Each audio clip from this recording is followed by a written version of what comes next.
सबसे पहले मैं तुम्हें उस स्त्री की कहानी सुनाता हूँ जो सुहागन बनकर के सुखी जीवन जी रही है। देखो, जिस सुहागन स्त्री की तुम बात कर रही हो वो सुहागन स्त्री एक राजा के नौकर की पत्नी है, और जिस नौकर की वो पत्नी है उस नौकर को अपनी पत्नी पर पूर्ण विश्वास और भरोसा है कि वो पतिव्रता है, जिसकी महिमा वो अपने साथियों में बार बार करता है। अब देखो, एक दिन की बात है, उस राजा के नौकर ने अपनी पत्नी की प्रशंसा इतनी की कि बात धीरे धीरे फैलते हुए राजा के दरबार तक पहुंच गई। फिर तो राजा ने अपने नौकर को बुलाया और उस नौकर से कहा कि तुम हर किसी से कहते हो कि तुम्हारी पत्नी पतिव्रता है, क्या वास्तव में आपकी पत्नी पतिव्रता है? आपको पूर्ण विश्वास है? भगवान शिव कहते हैं, पार्वती, इस प्रकार राजा की बात सुनकर के नौकर कहने लगा, महाराज, मुझे पूरा विश्वास है और पूरे से भी आगे विश्वास है कि मेरी पत्नी पूरी तरह पतिव्रता है। अब उसी समय पर राजा का महामंत्री कहने लगता है, यदि मैं तेरी पत्नी का पतिव्रत धर्म खंडित कर दूं तो तुझे क्या सजा मिलनी चाहिए? फिर तो नौकर ने कहा, यदि तुम मेरी पत्नी का पतिव्रत धर्म खंडित कर देते हो तो महाराज मुझे फांसी लगा देना। अब उधर वो राजा का नौकर भी मंत्री से कहता है, यदि महाराज ये मेरी पत्नी का पतिव्रत धर्म खंडित नहीं कर पाए तो इनको सजा क्या मिलनी चाहिए? तो राजा ने कहा कि मंत्री को भी फांसी की सजा दी जाएगी। भगवान शिव कहते हैं, पार्वती, इस प्रकार मंत्री ने स्वीकार कर लिया और नौकर से पूछा कि क्या वस्तु लाऊं जिससे तू माने कि मैं तेरी पत्नी का धर्म खंडित करने में सफल हुआ? तो नौकर ने कहा, मंत्री, यदि तुम मेरे घर से जाकर के मेरे विवाह के समय पर मुझे एक पटका मिला था और एक कटार मिली थी जो दूल्हे को देते हैं, वो मेरी पत्नी ने बहुत ही संभाल कर रखी है, जो सुहाग की निशानी मानी जाती है। यदि तू पटका और कटार लाकर मुझे दिखा दे तो मैं मान जाऊंगा कि मेरी पत्नी का धर्म तूने पूरी तरह नष्ट कर दिया है। अब भगवान शिव कहते हैं, पार्वती, शर्त स्वीकार हो जाने के बाद में वो मंत्री शहर में जाता है और एक दूती से जाकर मिलता है।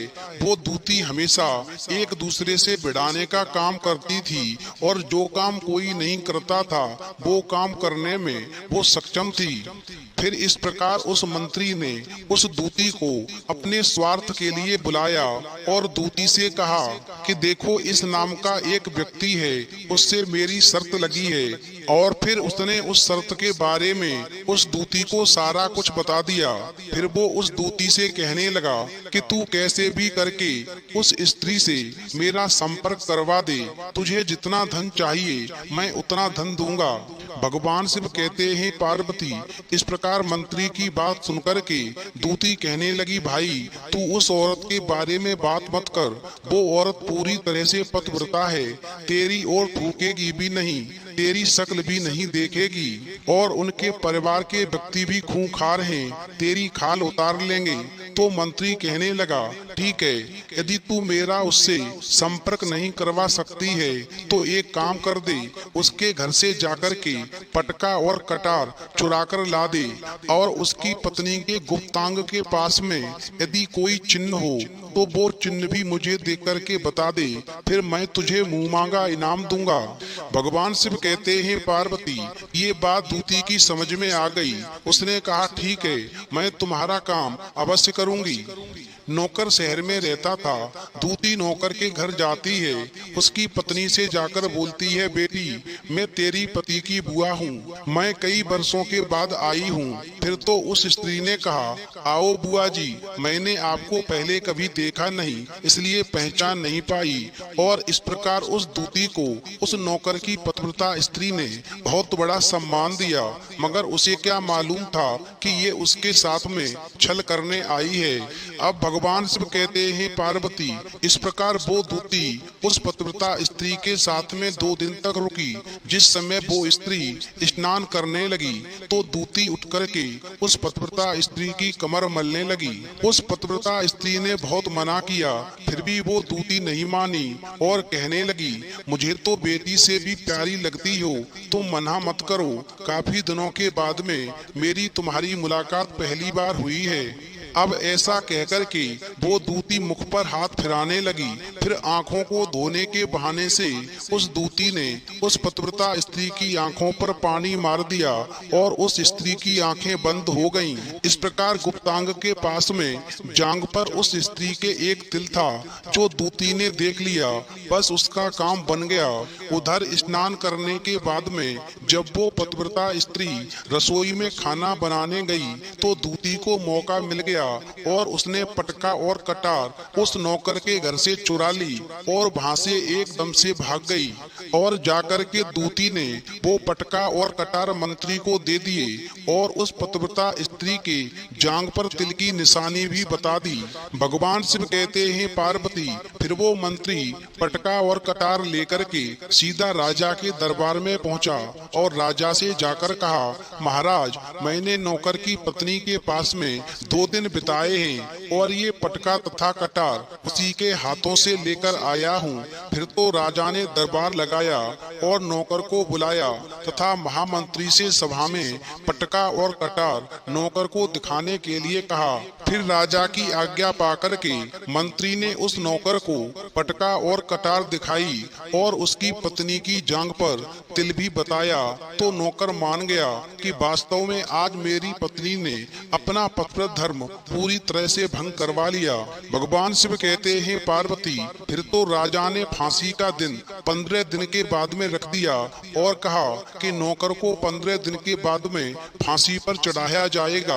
और इस प्रकार से नौकर से उसकी अंतिम इच्छा पूछी तो नौकर ने कहा कि मैं अपनी पत्नी से अंतिम बार मिलना चाहता हूँ। भगवान शिव कहते हैं पार्वती, इस प्रकार राजा ने उस नौकर को आज्ञा दे दी कि ठीक है, तुम अपनी पत्नी से मिल सकते हो।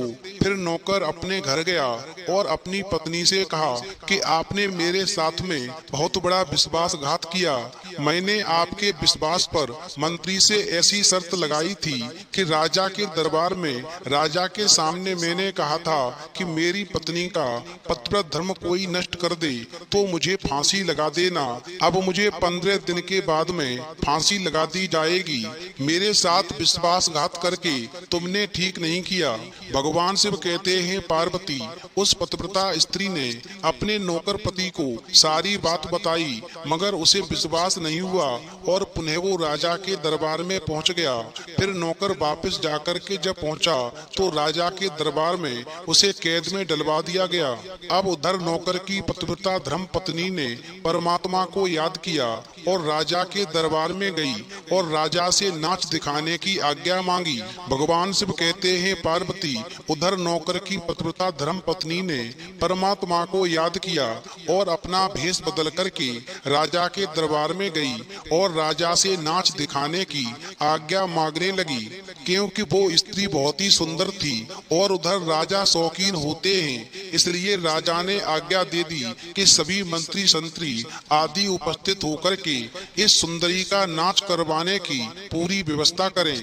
भगवान शिव कहते हैं पार्वती, फिर तो सब मंत्री महामंत्री राजा आदि दरबार में उपस्थित हुए और फिर उस नौकर की धर्म पत्नी पतिव्रता स्त्री ने जब नाचना शुरू किया तो राजा को उस स्त्री का नाच बहुत ही सुंदर लगा और फिर राजा ने कहा, तुम मुझसे क्या मांगना चाहती हो?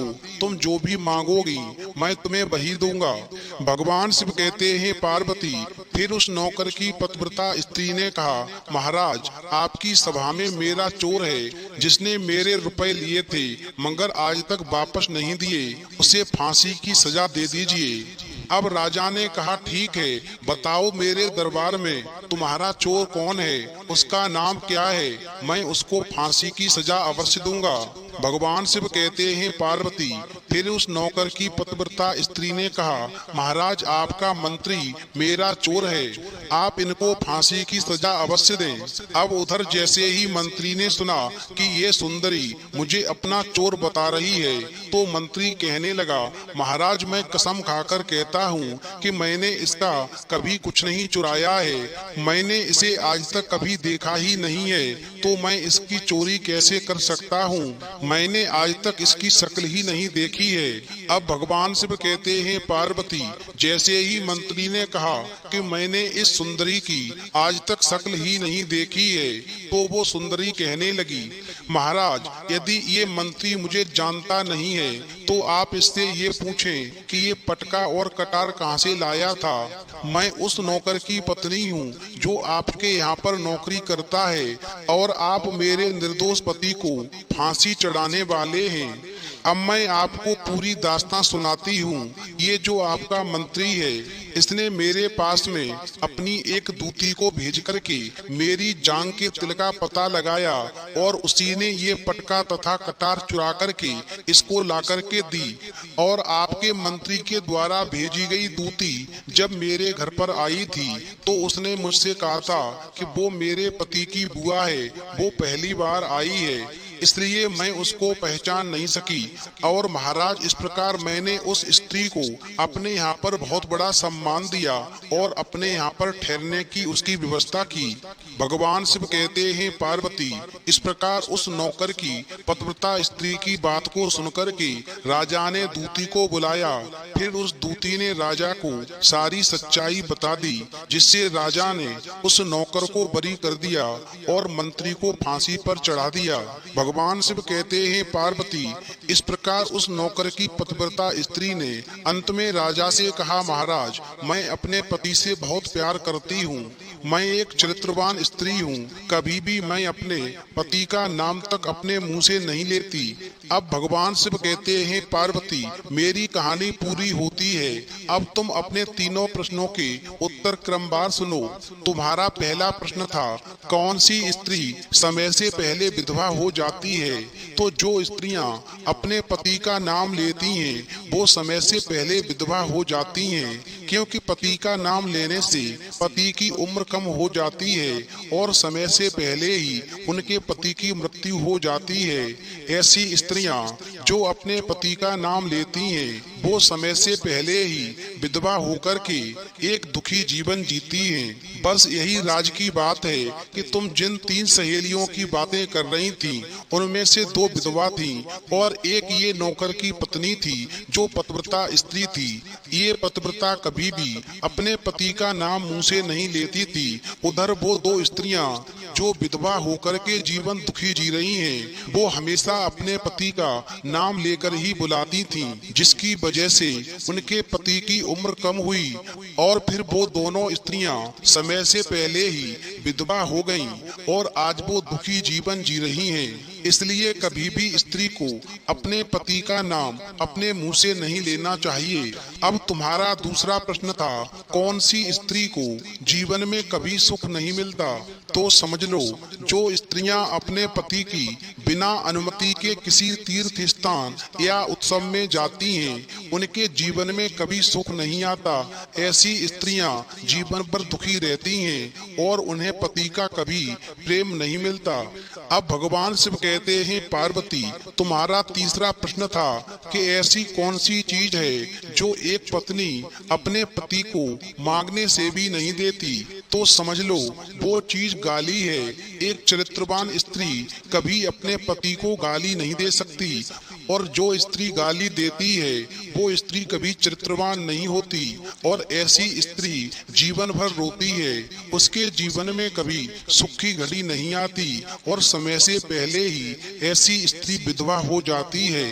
मित्रों, इस प्रकार कहानी सुनने के बाद में माता पार्वती पूरी तरह से अपने तीनों प्रश्नों से संतुष्ट होकर कहती हैं, प्रभु, वास्तव में जो स्त्री चरित्रवान होती है वो कभी दुखी जीवन नहीं जीती, क्योंकि ऐसे घर में लक्ष्मी का सदा वास होता है और वो घर धन धान्य से हमेशा भरपूर बना रहता है। ऐसी स्त्रियां हमेशा घर को स्वर्ग बना देती हैं। तो मित्रों, यदि आपको कहानी पसंद आई हो तो प्लीज आप हमारे चैनल को सब्सक्राइब अवश्य करें और भगवान शिव पार्वती के लिए एक लाइक करना ना भूलें।